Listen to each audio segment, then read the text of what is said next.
Eh bien bonjour à tous, dans cette vidéo nous allons voir comment remaçonner un trou dans un mur en pierre.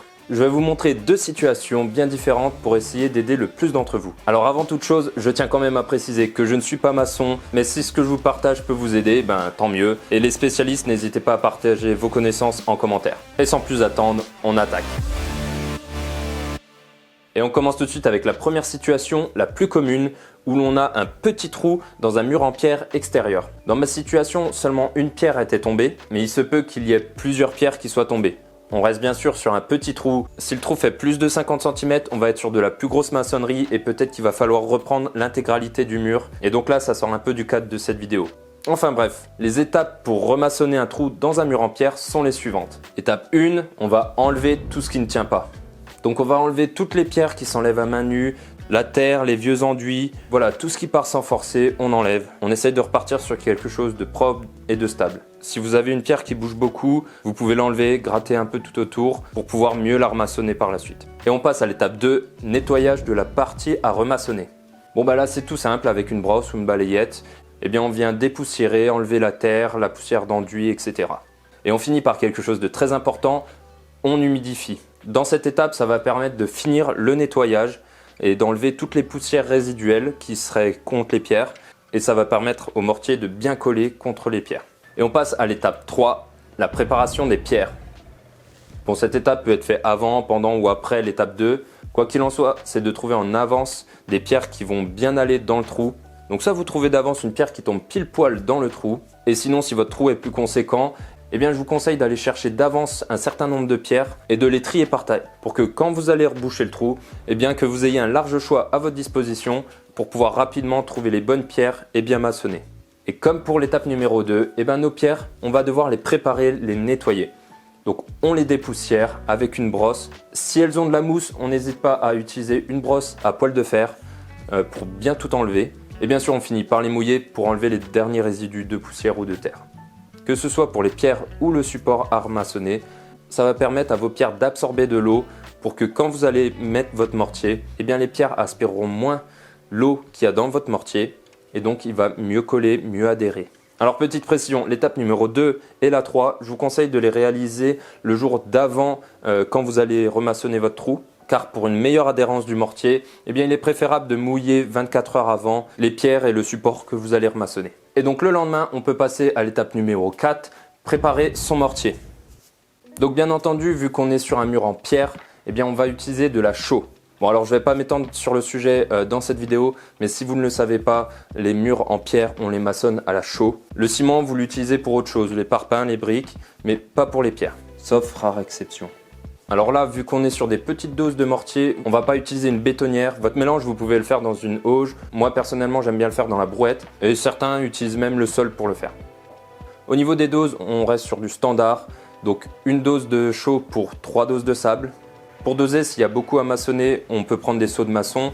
Sinon, vous calculez les portions à la main en faisant des poignées. Sable standard qu'on trouve partout dans les grandes surfaces de bricolage. On mélange d'abord la chaux et le sable ensemble. On fait bien attention que le mélange soit bien homogène. Et une fois que c'est fait, on ajoute l'eau petit à petit. Il vaut mieux en mettre trop peu et en rajouter au fur et à mesure. Le mortier ne doit pas être trop liquide. Et si vous passez la truelle dans votre mortier, il ne doit pas se refermer après. Et donc nous voilà maintenant à l'étape 5 qui va être d'humidifier une dernière fois le support avant de maçonner. Donc là, c'est comme l'étape numéro 2, on vient mouiller le support avec une brosse en projetant l'eau ou bien avec un humidificateur. Bon, pour le tout petit trou, j'ai pas sorti le pulvérisateur, mais en général, je préfère. Et donc là, on arrive à l'étape numéro 6, qui va être de choisir la bonne pierre. Si ça n'a pas été réalisé au préalable, donc dans l'étape numéro 3, on va choisir la bonne pierre à mettre au bon endroit. Le but ici, c'est de trouver l'emplacement optimal pour que la pierre soit bien posée de son plat sur la rangée inférieure. Il faut éviter les balanciers. Parce que le mortier, ça sert juste à combler, ça ne sert pas du tout à soutenir le mur. Au besoin, vous pouvez tailler les pierres en utilisant une massette et en mettant des petits coups dessus. Et si c'est votre dernière pierre, comme c'est le cas pour moi ici, le but, ça va être de la faire rentrer en force pour qu'il y ait une reprise de charge et donc permettre aux pierres du dessus de ne pas s'affaisser avec le temps. Pour l'enfoncer, on utilisera une massette. Et donc on passe à l'étape numéro 7, qui va être de déposer le mortier. On jette le mortier avec sa truelle ou on le pousse depuis sa taloche. Il faut en mettre assez pour qu'il n'y ait pas de trou et que quand on met la pierre, ça déborde d'un peu partout. Un peu partout. Si vous en mettez trop, ça va être compliqué pour faire rentrer la pierre quand même. On beurre bien les côtés aussi pour qu'il y ait du mortier vraiment qui adhère sur toutes les pierres, sur tous les côtés. Et puis une fois que c'est fait, eh bien, on peut passer à l'étape numéro 8 qui va être de poser la pierre. Bon bah là, vu que vous aviez au préalable choisi son emplacement, eh ben, c'est simple, vous la replacez de la même façon. Et vu qu'il y aura du mortier, il va falloir un peu la tapoter avec la massette pour bien la placer. Et si c'est votre dernière pierre comme moi dans cette situation, eh ben, il va bien falloir utiliser la massette pour la rentrer en force. Il ne faut pas y aller trop fort pour ne pas la casser. Et on vient la guider avec la main. Au besoin, si vous avez des petits trous sur les côtés ou en dessous, vous pouvez mettre des petites pierres de calage parce qu'il faut limiter au plus possible le mortier. Encore une fois, ce n'est pas le mortier qui fait la résistance du mur. Et voilà, pour ma part, le trou est rebouché. Mais j'ai oublié de préciser quelque chose de super important, la partie arrière de la pierre. Et s'il y a un espace, vous devez remaçonner. Donc c'est simple, vous mettez un peu de mortier derrière votre pierre. Et puis vous mettez des petits cailloux, tac tac tac. Le but c'est qu'il y ait le moins de mortier possible encore une fois. Donc si vous avez un gros trou, eh bien vous pouvez poser votre pierre puis reboucher derrière. Et par contre si c'est votre dernière pierre, comme pour moi, eh bien il faut reboucher avant, mettre assez de mortier et finir par la poser. Et le surplus de mortier va déborder des côtés. Et puis bien sûr si vous avez plusieurs pierres à remaçonner, eh bien quand vous remaçonnez bien sûr en alternant les pierres pour éviter les coups de sabre. Donc voilà, si vous avez un petit trou comme celui-ci dans un mur en pierre, eh bien vous devriez être capable de le reboucher. Après, pour ce qui est des finitions maintenant, donc soit vous pouvez utiliser une langue de chat pour lisser les joints, soit vous pouvez vous donner un peu plus de mal et donc gratter un peu le surplus de mortier parce que vous allez devoir faire un enduit par-dessus. Le but de l'enduit, c'est surtout esthétique et il faudra essayer de retrouver le même aspect que les joints qui sont autour de votre trou. Donc la même profondeur, la même largeur. Utilisez une chaux blanche ou grise en fonction, un aspect lisse ou gratté. Si vous ne savez pas faire de l'enduit, c'est similaire à faire du mortier, sauf qu'on va utiliser un peu plus de sable. Donc pour une portion de chaux, on va mettre 4 portions de sable par exemple. Et on va venir l'appliquer le lendemain ou même quelques jours après. On l'applique en projetant ou en poussant. Vaut mieux qu'il y en ait trop que pas assez parce qu'à la fin, de toute façon, on va venir le gratter pour enlever le surplus. Pour le gratter, on pourra attendre quand même le lendemain. Parce que la chaux met beaucoup de temps à sécher et surtout si c'est en extérieur et qu'il fait humide, vous aurez largement le temps. Le but ici sera juste d'essayer de retrouver une homogénéité avec le reste des joints. Et voilà pour la première situation, donc très classique, un petit trou dans un mur en pierre. Là je vais vous montrer une autre situation beaucoup plus complexe avec d'autres problématiques et donc peut-être que ça aidera le reste d'entre vous. Mais avant d'attaquer cette seconde situation, pensez à vous abonner et à aimer la vidéo. C'est vraiment important pour faire grandir la chaîne. J'ai de l'espoir pour cette chaîne, alors n'hésitez pas à me soutenir. Bon allez, on est reparti pour cette situation, le soubassement d'un mur. Bon, je ferai sûrement une vidéo théorique un peu plus complexe sur les murs en pierre, les soubassements et tout. Là, je reste sur le côté pratique, comment remaçonner un trou. L'important ici, c'est de faire une bonne reprise de charge pour pas que le mur s'affaisse avec le temps, qu'il n'y ait pas de grosses fissures qui apparaissent. Parce que le bas du mur ici, c'est vraiment l'équivalent de ses fondations. Alors pour la première partie qui va être de remaçonner le trou, eh bien on va être parti pour les mêmes étapes que tout à l'heure. Étape 1, on enlève tout ce qui ne tient pas. Là, contrairement à tout à l'heure, il y avait beaucoup de pierres qui s'enlevaient à main nue, donc j'ai tout enlevé pour recréer une stabilité. Il y avait aussi beaucoup de terre à enlever. Étape 2, nettoyer et humidifier.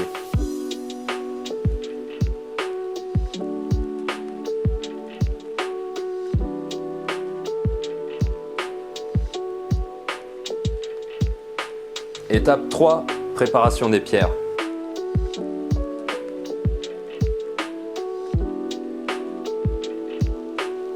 Et donc le lendemain, on passe à l'étape 4, préparation du mortier.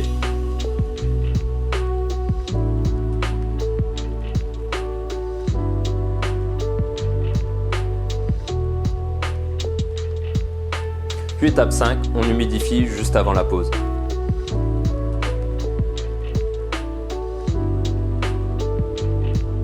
Étape 6, choix de la pierre et de son emplacement.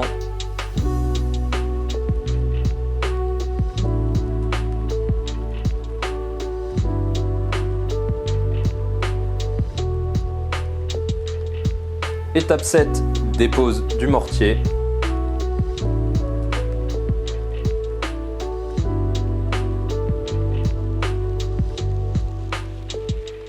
Et puis l'étape 8, pose de la pierre. On la guide d'une main et on la tapote avec une massette de l'autre main. Alors moi, pour cette situation, vu qu'on est sur de la reprise de charge, ça va être vraiment important que presque toutes les pierres soient bien calées, bien stables et qu'elles fassent un maximum de reprise de charge. Donc presque toutes les pierres rentrées en force. Et donc étape 9, remplir derrière les pierres. On projette juste de la chaux, on met un maximum de petites pierres de cale, histoire que ça arrive au même niveau que la pierre qu'on vient de poser. Et on sera bon pour passer à l'étape numéro 10, continuer de maçonner jusqu'à finir de reboucher le trou.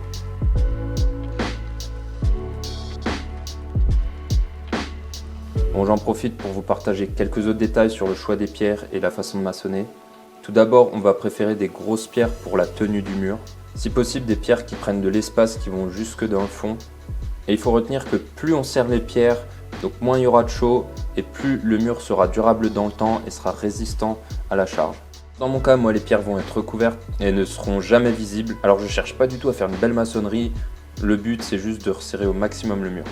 Par contre, dans la situation d'avant, quand vos pierres sont visibles, il est important d'imiter l'ancienne maçonnerie.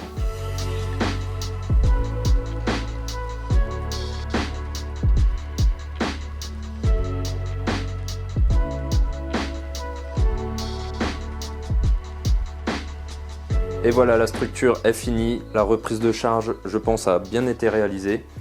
Comme vous pouvez le voir, c'est pas du tout esthétique. La seule étape esthétique arrive maintenant, recréer la marge du soubassement. Première solution serait de faire un coffrage, mais ça serait au béton, donc ciment, et j'ai pas envie d'utiliser du ciment vu que j'ai déjà tout bien maçonné à la chaux. Donc la deuxième solution qui est à la chaux, le respect du bâti ancien, c'est de faire un mini muret avec des petites pierres remaçonner à la chaux comme ça, parce qu'un enduit c'est maximum quelques centimètres, c'est pas 5-6 cm.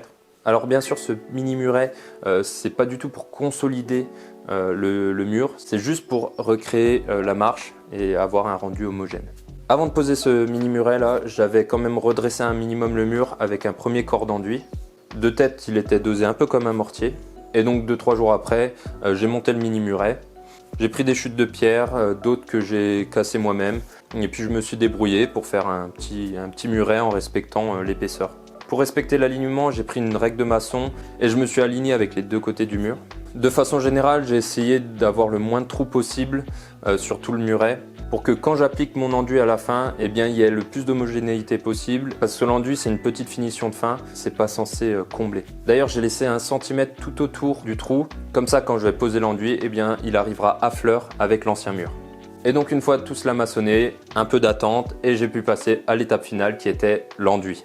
Donc là, une portion de chaux pour 4 portions de sable, plus liquide et collant que le mortier. Et au niveau de l'application, 2 méthodes. La méthode projetée qui est plutôt réservée aux professionnels. Moi, j'ai pas encore bien le mouvement, mais faites-vous plaisir, essayez-la quand même. Ne mettez pas trop de matière sur votre truelle. Et au niveau du geste, il faut faire un coup sec vers le haut. Et sinon, vous pouvez rester à l'autre méthode beaucoup plus simple, qui est simplement de pousser le mortier avec votre truelle sur votre taloche. En plus, vous ferez moins de gâchis. Et donc, c'est une très bonne solution. Après la pose de l'enduit, je l'ai lissé à la truelle en poussant bien pour être sûr qu'il soit bien accroché et pour enlever le surplus. Et j'ai fini par régler l'épaisseur avec la règle de maçon pour être bien droit par rapport au mur. Ça permet d'enlever le surplus et puis de repérer les manques et d'en remettre au besoin. Quelques retouches. Et puis j'ai fini par une finition talochée. Bon, j'ai jamais trop taloché, alors je vais pas vous expliquer comment on fait. Je vous laisse chercher si vous devez le faire. Et puis voilà le résultat final. Alors je suis pas maçon, donc mes méthodes et mes gestes sont sûrement approximatifs, mais je trouve que ça suffit à faire un travail quand même convenable et qui, j'espère, sera durable. Je pense avoir réussi la mission qui était priorité numéro 1 de refaire la reprise de charge pour que le mur soit consolidé, et priorité numéro 2 d'essayer de faire un truc pas trop moche qui retrouve un peu l'aspect d'antan. Tout ça sous les contraintes du bâti ancien, donc en utilisant de la chaux. Bon, quoi qu'il en soit, n'hésitez pas à me poser vos questions en commentaire, je répondrai un maximum. Il y aura sûrement des spécialistes aussi qui vont ajouter leurs petites notes. N'oubliez pas d'aimer la vidéo et de vous abonner pour aider la chaîne, c'est super important. Et quant à moi, je vous dis à très bientôt, portez-vous bien et bon travail.